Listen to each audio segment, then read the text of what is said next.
The Kentucky State Police and the Kentucky Speedway have worked closely to keep things moving in and out of the track on race weekends, but tonight that relationship is strained and the two sides aren't even talking to each other. For the last 2 years, the track has signed a contract with the state police to provide extra security and parking services.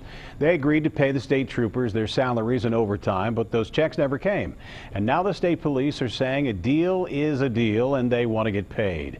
Local 12's Joe Webb spent the day in Frankfort and Sparta, and he has the story. It's a sport that evolved from moonshiners outrunning the revenuers. And in Kentucky, some would say, it's now taken something of a return to its roots.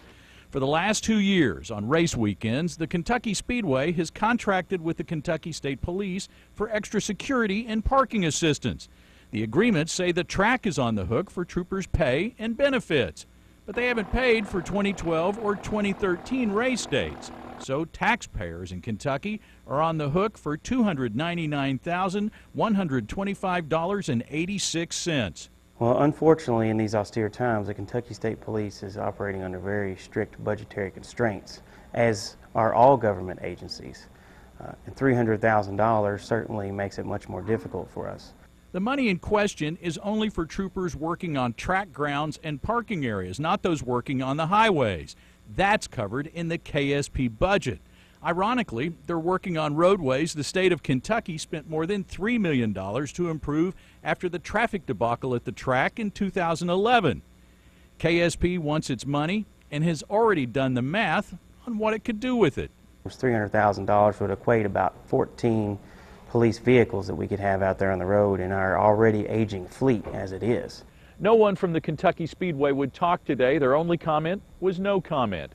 But some emails provided by the state police indicate that at least one check was written by the track to KSP. It just wasn't signed by corporate officers up the chain.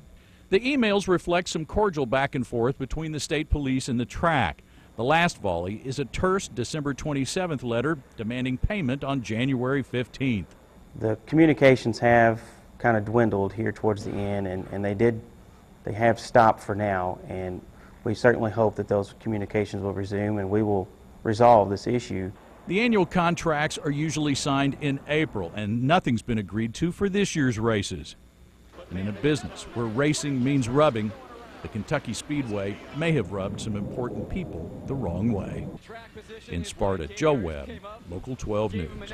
We emailed the Speedway's corporate headquarters today and got no response. One of the emails shared by the state police indicated that Governor Steve Beshear is discussing the issue with Speedway management.